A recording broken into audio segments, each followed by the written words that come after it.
For almost 2 decades, Greece, a country synonymous with stunning beaches and ancient ruins, hit a severe economic depression, where GDP dropped by 25% and the unemployment rate went over 27%. It was a tough time for the country and its people as they struggled to keep afloat. Fast forward to today, and reports are buzzing about a Greek economic revival. Tourism is booming, and the country's debt to GDP is declining, from 212.43% in 2020 to 160.21% in 2024. But is Greece's economy really improving, or is it just a temporary glimmer of hope? Let's find out. About 15 years ago, Greece's economy was weakened during the period of austerity and crisis. And as the years passed, the once bustling country became a symbol of national failure.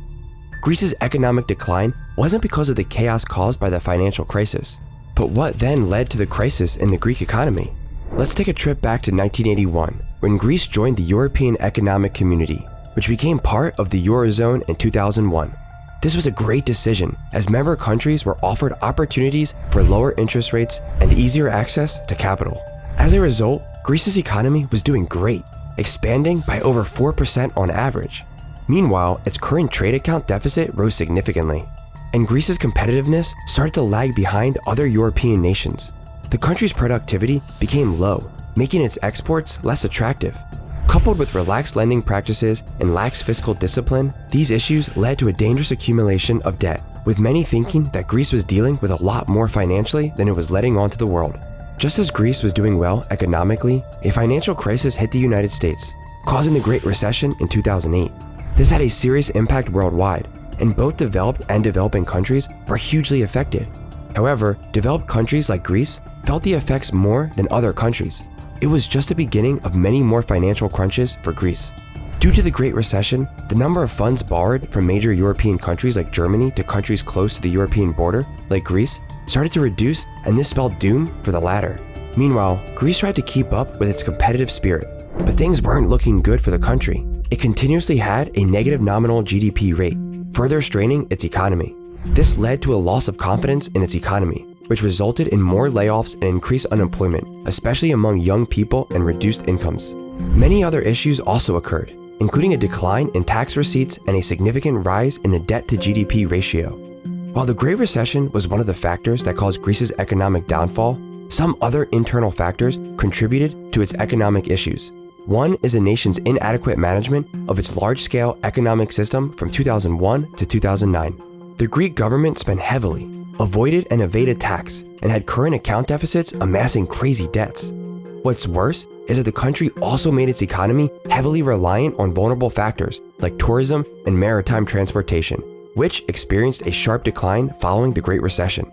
With the revenues of both sectors falling 15% in 2009, it is no surprise that this immediately paralyzed the nation's GDP. But that's not all. Another issue was the country's current account. As a smaller country on the edge of Europe, Greece had been receiving capital inflow to fund its budget deficit. Hence, its current account, i.e. trade, deficit was relatively high at 9.1% of GDP between 2000 to 2011. But as soon as the Great Recession hit and the inflow of money stopped, Greece couldn't keep up and was forced to reduce its budget deficit. Through this, it is expected that Greece would spend less and wouldn't need to borrow so much money, helping it regain its economy. Other countries affected by this were able to implement this successfully, but Greece couldn't do so due to the other internal factors it was battling, like tax evasion and the previously mentioned issues. But the country couldn't continue on this path of destruction. Something had to be done about its situation. Greece, alongside international lenders, embarked on a challenging reform program to get back on its feet. It was a bitter pill to swallow, involving austerity measures, structural reforms, and debt reliefs, amongst many other factors.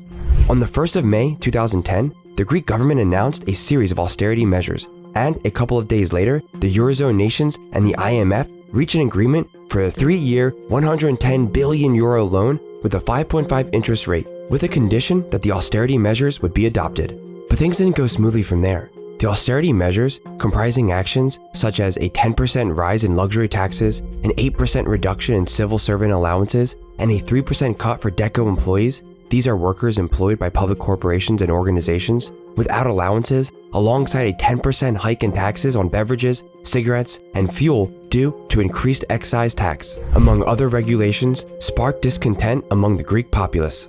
These measures triggered protests, strikes, and social unrest throughout the country. Nevertheless, the austerity package received approval on the 29th of June 2011, with 155 out of 300 members of parliament voting in favor.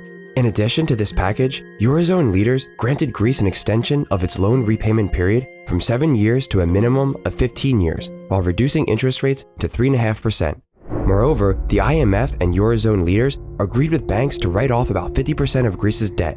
These actions eased the burden on the Greek economy, and the country could reduce its primary deficit from 25 billion euros, 11% of GDP in 2009, to 5 billion euros, 2.4% of GDP in 2011.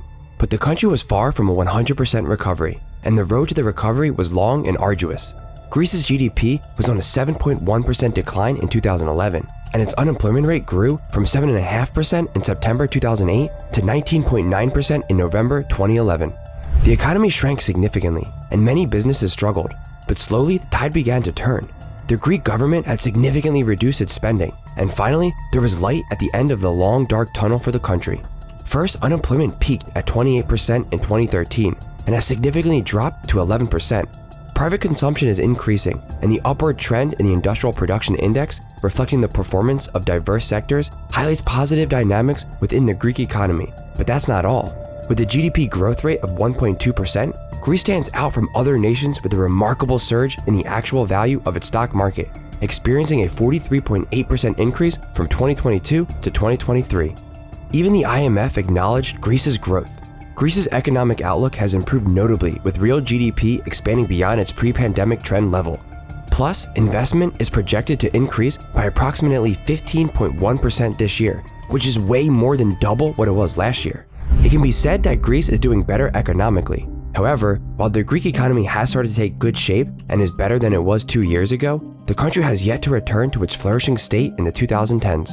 As in many nations, Greece's minimum wage is predominantly influenced by factors such as the cost of living, inflation rates, labor market conditions, and various social and political dynamics. Despite gradual increases in the monthly minimum wage, the average annual earnings in Greece remain lower than they were 12 years ago, with the economy still operating at a level 20% below its 2007 peak.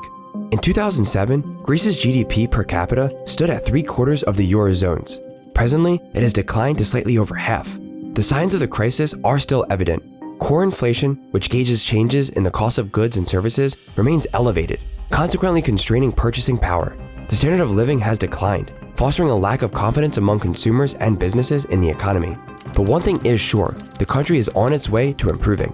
By 2018, Greece had achieved a primary budget surplus, meaning it was finally collecting more in taxes than it was spending. The economy started to grow again, albeit modestly. Tourism, a vital sector, rebounded with visitor numbers exceeding pre-crisis levels. Regarding the maritime transportation sector, Greece now maintains a solid global shipping presence. Greek ship owners are at the lead globally, managing approximately 20% of the total capacity of the world's fleet, and all this plays a huge, albeit positive, role in the growth of Greece's economy. Today, Greece is not out of the woods yet. The scars of the crisis are still visible, with public debt remaining high. However, the country has made significant progress. Unemployment has fallen to around 12%, and the economy is projected to continue growing. Hopefully, it keeps getting better and doesn't take a dark turn.